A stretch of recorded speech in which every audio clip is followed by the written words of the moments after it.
நம்ம சித்தர்களும் நம்ம நாட்டில் இருக்கிற மூலிகைகளும் உலகத்துக்கே முன்னோடியாக வழிகாட்டக்கூடியதாக இருக்குது.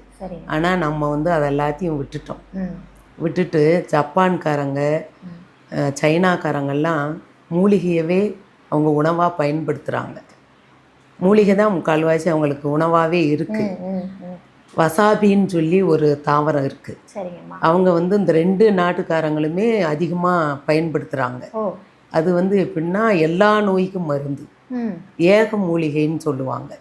அதை அவங்க உணவில் பயன்படுத்துகிறாங்க.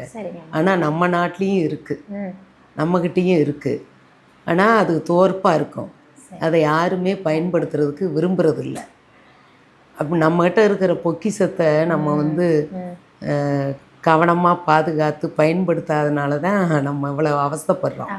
அதே மாதிரி துரிதமாக சமைக்கிற உணவுகள், அப்புறம் ருசியாக இருந்தால் அது எதுவாக இருந்தாலும் பரவாயில்ல அப்படின்னு அது வந்து நம்ம உடம்புக்கு ஆகுமா ஆகாதா, இதனால் என்ன கெடுதல் வரும் அப்படின்றது தெரிஞ்சிருந்தாலுமே அந்த ருசி வந்து அதெல்லாம் அவங்கள மறக்கடிச்சு அதை அவங்க சாப்பிட்றாங்க.